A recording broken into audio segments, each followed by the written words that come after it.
अल्लाह अल्लाह अल्लाह अल्लाह। आओ मैं आज आपको कयामत कैसे तारी होगी उसके कुछ मनाजिर, बड़ी प्यारी किताब है, मैं मशवरा दूंगा। ज़ाहिर है बहुत सारी बातें थोड़े से बयान में नहीं हो सकती, मगर ये एक ऐसी हकीकत है जो होने वाली है, इसको ज़रूर पढ़ें। किताब का नाम है बहार शरीयत, हिस्सा अव्वल। इसके अंदर मुफ्ती अमजद अली आज़मी साहब ने जिस डिटेल में अहादीस के ज़रिए बयान किया कि क़यामत तारी कैसे होगी, उस दिन स्टेप बाय स्टेप क्या होगा, इसको ज़रूर पढ़ें, अपनी फैमिली को भी सुनाएं। मैं उसकी कुछ झलक आपको बताता हूँ, सुनिए।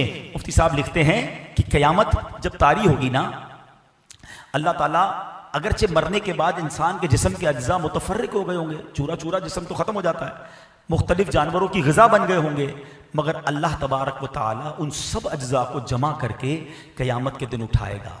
हशर सिर्फ रूह का नहीं है, याद रखिएगा, रूह और जिस्म दोनों का है। ऐसा नहीं कि सिर्फ रूहें उठेंगी, बल्कि जिस्म भी पूरे बनकर उठेंगे। क़यामत के दिन लोग अपनी कब्रों से बेलिबास नंगे पांव उठेंगे। कोई पैदल होगा, कोई सवार होगा, बास तन्हा सवार होंगे और किसी की सवारी पर 2-2, 3-3, 4-4 अफराद होंगे, किसी पर 10 होंगे। काफिर मुंह के बल चलता हुआ महशर के मैदान में आएगा, किसी को मलाइका घसीट कर ले जाएंगे और किसी को आग जमा करेगी। ये मैदान महशर कहाँ होगा? ये मुल्क शाम की सरजमीन पर होगा। जमीन कैसी हमवार होगी, कैसी प्लेन होगी कि फरमाया राई का दाना गिर जाए तो दूसरे किनारे से भी नजर आएगा। इतनी इक्वल सरफेस होगी कयामत के दिन। जमीन मिट्टी की नहीं, अहदीस में आता है जमीन तांबे की होगी। आफताब, सूरज 1 मील के फासले पे होगा। आज करोड़ों मील दूर है, हम जून जुलाई की गर्मी बर्दाश्त नहीं कर सकते। डे ऑफ जजमेंट 1 मील पर सूरज होगा। अब फरमाया कि अब यहां पर क्या होगा कि अब लोगों की तो गर्मी का आलम क्या होगा कि बहजे, बताया किताबों में लिखा कि दिमाग खौलता होगा गर्मी से, प्यास के मारे जबानें बाहर आ जाएंगी, इतना पसीना बहेगा कि किसी के टखनों तक, किसी के घुटनों तक, किसी की पीठ तक, और गुनाहगार तो अपने पसीने में डुबकियां खा रहे होंगे। और इसी तकलीफ में मेरे प्यारे इस्लामी भाइयों कई दिन गुजर जाएंगे। फिर इसके बाद लोग कहेंगे कुछ भी हो, हमारा हिसाब तो शुरू हो। और अब ये आपस में मशवरा करेंगे, कई कई साल इस तरह गुजर जाएंगे। अब मशवरा करेंगे कहाँ जाएं, किससे बात करें। अब ये अहले महशर आपस में मशवरा करेंगे कि हज़रत आदम तो सबके बाप है ना, अबुल बशर हैं, चलो आदम के पास चलते हैं। अहले महशर मिलकर हज़रत आदम अलैहिस्सलाम के पास जाएंगे। पहले हज़रत आदम के फ़ज़ाइल बयान करेंगे कि आप अबुल बशर हैं, दुनिया में सबसे पहले आप तशरीफ़ लाए, मर्तबा नबूवत से अल्लाह ने सबसे पहले दुनिया में आपको सरफराज फरमाया। हुजूर आज करम कीजिए, इस मुसीबत से नजात दिलाइए, अल्लाह की बारगाह में सिफारिश कीजिए। हज़रत आदम अलैहिस्सलाम कहेंगे कि आज मैं तुम्हारी कोई मदद नहीं कर सकता, मुझे तो खुद अपनी जान की फिक्र है।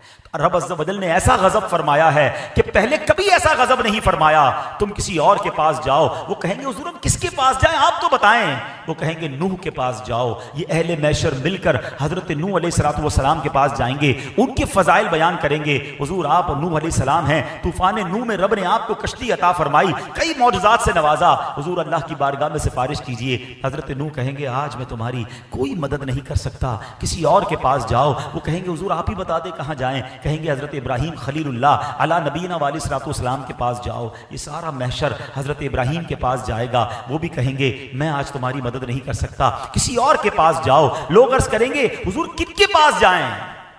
हज़रत इब्राहीम क्या कहेंगे?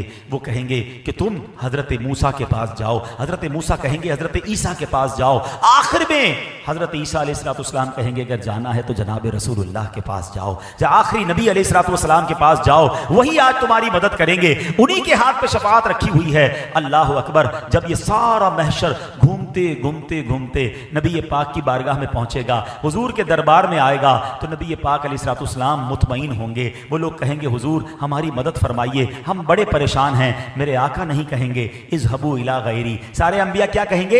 इज़हबू इला गैरी, किसी और के पास जाओ। नबी पाक फरमाएंगे अना लहा अना साहिबुकुम, मैं हूं तुम्हारे लिए, आज मैं ही तुम्हारी शफाअत करूंगा। और फिर जब ये सारे लोग वहां पहुंचेंगे तो आका अलैहिस्सलाम रब की बारगाह में सजदा फरमाएंगे। मैं इस पूरे वाक़े को यहां रोकता हूं। There is one very relevant question कि ये सारे लोग जो हैं सब नबियों के पास क्यों जाएंगे? अच्छा, हो सकता है हम में से किसी के जहन में सवाल आए कि ये तो हदीस में है ना कि ऐसा होगा, और हमें पता चल गया कि आखिर में शफाअत तो नबी पाक ने करनी है, तो हम सारे भी क़यामत के दिन डायरेक्ट नबी पाक के पास चले जाएंगे। हमें तो हदीस के जरिए पता चल गया, अब हमें क्या जरूरत है किसी और नबी के पास जाने की। लेकिन उलमा कहते हैं होगा ऐसा नहीं, हमें मालूम जरूर है, मगर महशर के दिन सब भूल जाएंगे, सब हजरत आदम के पास जाएंगे। इसी तरह ये सारा मामला होगा। और इसकी वजह है, इसकी वजह क्या है? इमाम इश्क व मोहब्बत आला हजरत कहते हैं ना, खलीलो नजी मसीहो सफ़ी, सभी से कहीं भी बनी, सबके पास गए ना, बात बनी कि नहीं बनी? खलीलो नजी मसीहो सफ़ी, सभी से कहीं भी बनी, ये बेखबरी कि खल्क फिरी कहां से कहां तुम्हारे लिए। अल्लाह अकबर। ये महशर में तमाम लोगों का ये मूवमेंट करना, क्योंकि ईमान वाले भी होंगे, बेईमान भी होंगे, उन सबको ये बताना मकसूद है कि आज के दिन मेरे महबूब की बात सुनी जाएगी। शफाअत का रुतबा इन्हें अता किया गया है, मकाम महमूद के मर्तबे पर इन्हें फाइज किया गया है। अब जब ये सारे लोग नबी पाक की बारगाह में पहुंचेंगे, अल्लाह अकबर, हमारे आका उस दिन भी उम्मत को मायूस नहीं करेंगे, सजदा फरमाएंगे, अल्लाह की बारगाह में उम्मत के लिए इल्तिजा पेश करेंगे। सुनो रब की तरफ से क्या इरशाद होगा। हदीस की किताबों में अल्फाज मौजूद, या मुहम्मद इरफा रासक वकुल तुस्मा वसल तुअता वशफा तुशफ़ा, ऐ महबूब अपना सर उठाइए, आप कहिए, आपकी बात सुनी जाएगी, मांगिए, जो मांगेंगे दिया जाएगा, आप शफाअत कीजिए, आपकी शफाअत मकबूल है। और अब नबी पाक अलैहिस्सलाम शफाअत फरमाएंगे। अब सुनते जाइए शफाअत कैसे होगी। अल्लाह के हबीब अलैहिस्सलाम शफाअत वाले दिन क्या करेंगे। अल्लाह अकबर। नबी पाक के पास पहले तो एक झंडा होगा। जिन्होंने हज किया है ना, वो जरा मेरी बात जल्दी समझेंगे। 30-35 लाख 25 लाख जब हज पे लोग होते थे, तो पंजाबी में वो कहते हैं ना, लग पता जाता है, रश कहते किसको हैं। 25-30 लाख में इतना रश।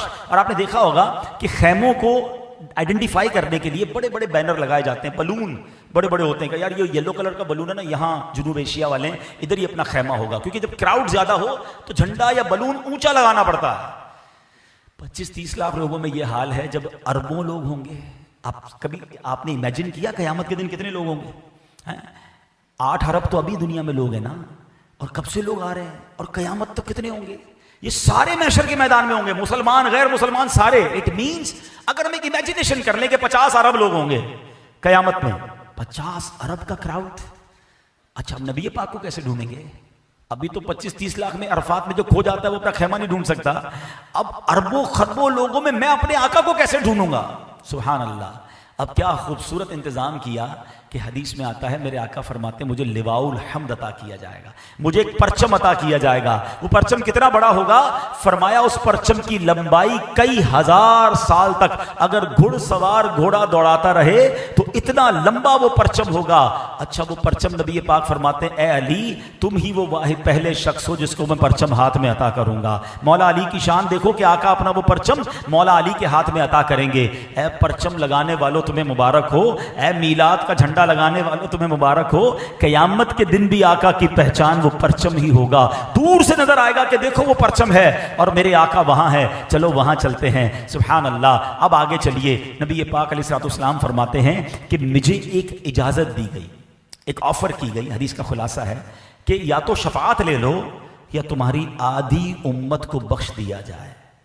आका फरमाते मैंने शफाअत ले ली क्योंकि वो ज्यादा बरकत वाली है, क्योंकि वो ज्यादा मुसलमानों के लिए फायदा मंद है। सुभान अल्लाह। यानी नबी पाक ने उम्मत के बारे में किस कदर ख्याल फरमाया। आका क्या फरमाते हैं, मेरी शफाअत मेरी उम्मत में उनके लिए है जो कबीरा गुनाह वाले हैं। एक और जगह नबी पाक फरमाते, रूए जमीन पर जितने पेड़ और ढीले हैं, ढेले और पेड़ हैं, कयामत के दिन में उन सबसे ज्यादा आदमियों की शफाअत फरमाऊंगा। ऐसी शफाअत आका की। सुभान अल्लाह। प्यारे आका अलैहिस्सलाम की उम्मत से प्यार देखो। हदीस का खुलासा, आका फरमाते कयामत के दिन अंबिया के लिए सोने के मिंबर होंगे, हैं, नूर के सोने के मिंबर होंगे। सारे अंबिया अपने मिंबर पर बैठेंगे, मैं अपने मिंबर पर नहीं बैठूंगा। और इसलिए मैं नहीं बैठूंगा कि अल्लाह के हुजूर खड़ा रहूंगा, इस डर से कि कहीं मुझे जन्नत में ना भेज दिया जाए और मेरी उम्मत पीछे रह जाए। हाय हाय, जरा समझ रहे हो इस बात को? मैं और आप चाहेंगे कि हम जन्नत में जल्दी चले जाएं। आका फरमा रहे मुझे ये डर होगा कि कि कहीं मुझे मेरा रब जन्नत में ना भेज दे और मेरी उम्मत पीछे ना रह जाए। आका फरमाते अर्ज करूंगा, ऐ मेरे रब मेरी उम्मत। अल्लाह फरमाएगा, ऐ मोहम्मद तेरी क्या मर्जी है, मैं तेरी उम्मत के साथ क्या करूं? अर्ज करूंगा, ऐ मेरे रब इनका हिसाब जल्द फरमा दे। बस मैं शफाअत करता रहूंगा यहां तक कि मुझे उनकी रिहाई की चिट्ठियां मिलेंगी जिन्हें दोज़ख में भेज चुके थे। यहां तक कि मालिक के दारोगा जहन्नम जो होंगे, हजरत मालिक जो जहन्नम के दारोगा हैं, वो अर्ज करेगा, ऐ मोहम्मद आपने अपनी उम्मत में रब का गजब नाम को नहीं छोड़ा। अल्लाह अकबर। यानी नबी पाक अपने उम्मतियों को पहले तो शफाअत फरमाएंगे, फिर जो जहन्नम में चले गए होंगे उन्हें भी निकाल कर जन्नत में दाखिल फरमाएंगे। अल्लाह अकबर। ऐसे मेहरबान आका हैं। जरा गौर कीजिए, मौलाना हसन रजा खान साहब कयामत के इस मंजर को, नबी पाक की इस मेहरबानी को अपने कलाम में किस प्यारे अंदाज में बताते हैं। कहते हैं, अजीज बच्चे को माँ जिस तरह तलाश करे। बच्चा गुम हो जाए तो माँ का क्या हाल होता है? बेकरार, बेचैन। कहते हैं नबी पाक का हाल यही होगा कयामत के दिन भी। अजीज बच्चे को माँ जिस तरह तलाश करे, खुदा गवाह यही हाल आपका होगा। हजार जान फिदा नर्म नर्म पांव से पुकार सुन के असीरों की दौड़ता होगा। आका कभी इधर जाएंगे कभी उधर जाएंगे। एक बार नबी पाक अलैहिस्सलाम से एक साहबी ने पूछा, हुजूर कयामत के दिन तो आपके करीब अंबिया होंगे, सिद्दीकीन होंगे, बड़े बड़े लोग होंगे, हम कहां ना आपको ढूंढेंगे, और अगर आप वहां ना मिले हम परेशान हो जाएंगे। सुनो, आका ने यह नहीं कहा कि कयामत के दिन एक बहुत बड़ा महल होगा, प्रोटोकॉल सबसे ज्यादा जहां होगा मैं तुम्हें वहां मिलूंगा। सुनो, आका ने अपना पता और एड्रेस क्या बताया।